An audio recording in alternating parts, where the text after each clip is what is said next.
Hello everyone, and welcome back to my channel. In today's video, we will be making apple blossom cold process soap. Let's get started. I've already combined my oils and lye water, so now it's time to blend them all together. I want to swirl together all my colors, so I'm going to stick blend until it reaches the lightest of trace. I also remember having a gut feeling that this fragrance was going to accelerate, and I didn't want that to make it impossible for me to swirl later on.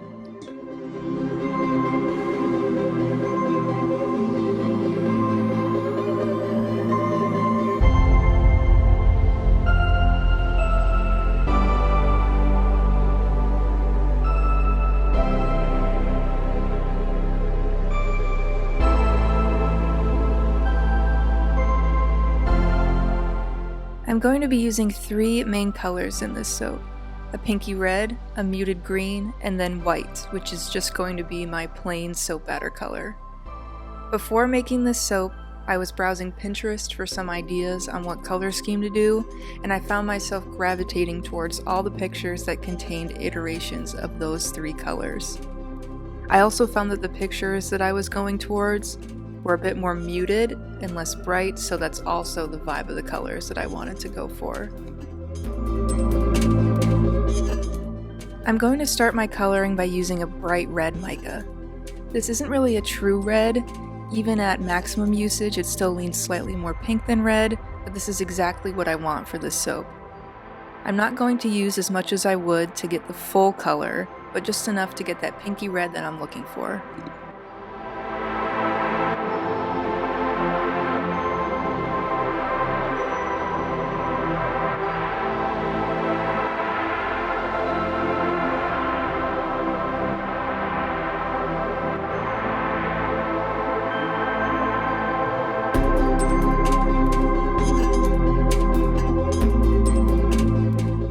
Next, I'm using a pale green mica.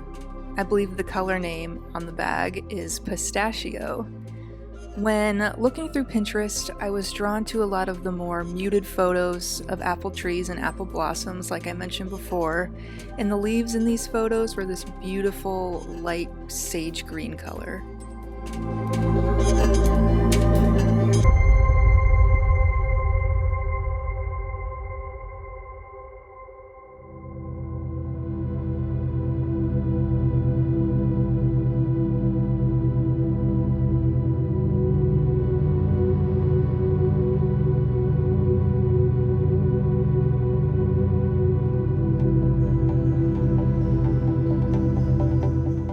Here I'm adding some darker green mica because when I finished mixing in the pale green mica, I found that it was still a little too light compared to what I was seeing in the pictures.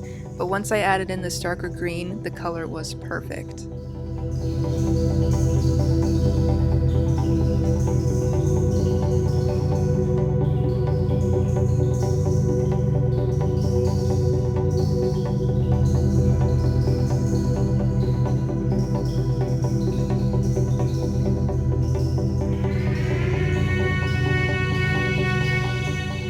After looking at my reddish color for a long enough time, I also thought that it was a little bit too dark, so I added a little bit of the plain soap batter to lighten it up.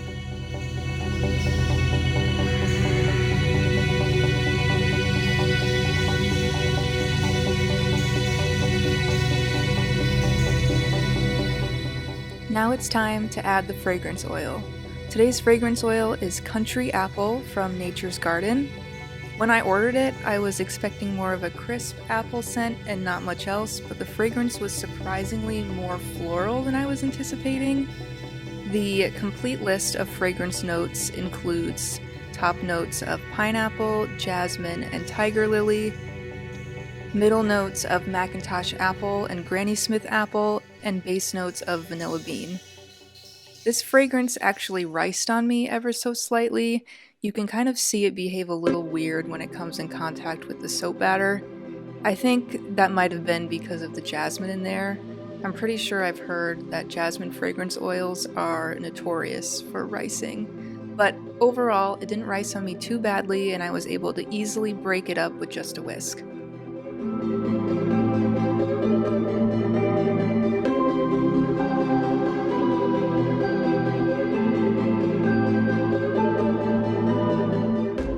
This fragrance also accelerated my soap batter a bit, but it was still manageable. I decided to swirl in my mold, layer the colors on top of each other, and then stopping to swirl them together with a spoon because it was so thick.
I also wanted to do a pretty swirled top for this soap, so I tried my best to precisely put lines of each colored soap batter on top. And I also wanted to incorporate a mica swirl into the top too, specifically a gold mica swirl. I thought the gold would look really pretty with the colors I chose, and for some reason I always associate apples with gold in my head. It doesn't make any sense, and I have no idea why.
Okay, so the soap is done and now needs to sit for 24 hours and then we can cut it into bars.